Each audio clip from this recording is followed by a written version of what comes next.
Well, let's head right to Santa Barbara, California, where we are joined by quite the duo. Interior Secretary Doug Burgum, you are live there, as well as Energy Secretary Chris Wright. We've got both of you. We were concerned about the hookup, but we made it happen. Gentlemen, you are live at the Sable Oil Project that's off the California coast.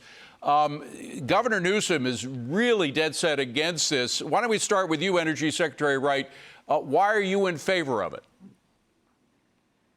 This platform, these are wells drilled decades ago, just sitting there idle.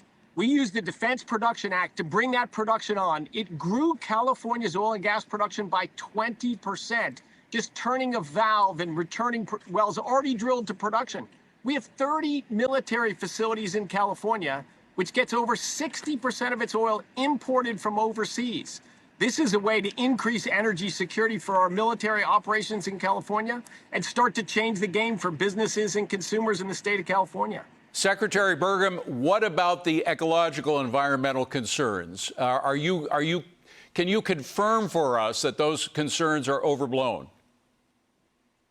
Well, certainly with today's technology and today's capability, we have the ability to drill offshore safely, cleanly, more environmentally sound onshore or offshore than anywhere else in the world. So if you care about the environment, you should want to have all the energy produced here. But California's policies do one thing for sure. They raise the price of energy, including gasoline, for every single Californian. Everybody needs to know in California, the reason you're paying more for gasoline than anybody else in the lower 48, more for diesel, is because of the state policies. It's not because of some war overseas. It's because of the policies that the state of California has. And of course, it's just going to get worse. They're regulating refineries out of existence. There used to be 40 refineries in California. Then it was 8, then 7, then 6. They're putting so much pressure. So California not only imports, as Chris said, 60% of their oil from foreign countries. That is a absolute national security risk. The #1 importer into California on February 1st of this year, 2026, was Iraq. So California has a policy. They've turned themselves into an energy desert, an energy island, raising prices, lowering national security. President Trump, we're here today because, of course, he wants every American to have low, affordable, and secure prices for their energy, and that's absolutely essential. Yeah. So we know we can take care of all the safety issues. Well, we do have problems with the Middle East oil. We do have a price spike going on, and inventories, Secretary Wright, oil reserves, inventories are very low right now. Even very pro oil and gas producer like Mike Summers, who's all for every bit of drill, baby, drill, is concerned about that. Does it concern you that these inventories are so low right now? It is unfortunate that the Biden administration drew over 200 million barrels of oil from our strategic petroleum reserve just 4 years ago to try to win an election when there was no disruption of oil flows in the world. That, of course, reduced the reserves we went into this conflict with. But no, I'm not concerned, because we're not selling any barrels of oil. We're flowing oil to the marketplace in the short term when it needs it, and we're trading those barrels. Each barrel we flow out, we're getting 1.25 barrels back next year. We're going to add 40 million barrels to the SPR after this conflict is over at no cost to the taxpayer, with deals already made. Over $3 billion of value for the American taxpayer, and we're increasing flows when they're needed. That's what an SPR is supposed to be used for. Finally, Secretary Burgum, the president is pushing coal. He was just out with a big announcement on coal, $700 million to support coal-fired plants in the U.S.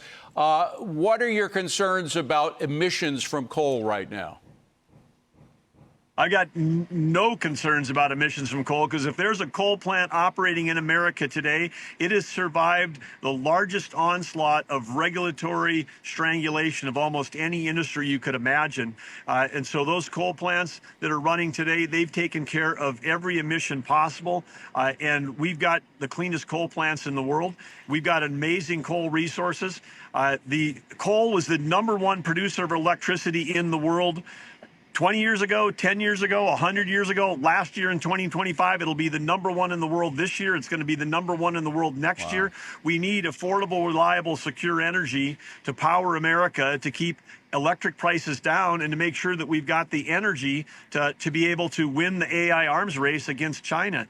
So this is we had an energy crisis in this country. The previous administration, energy transition was a lie, because when you're transitioning from 7x24 reliable, affordable energy into something that is intermittent and weather dependent and foreign sourced and highly subsidized, that was energy subtraction. As Chris said, President Trump, we're about energy addition, we're about energy abundance, we're about energy dominance, so we can sell energy to our friends and allies, so we can stop buying from people that are waging war and terrorism on the world.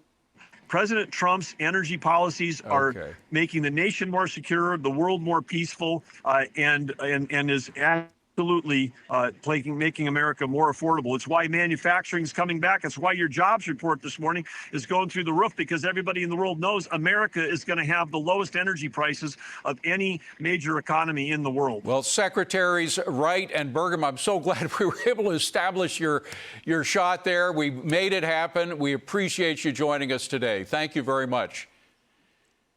Thanks so much for having us.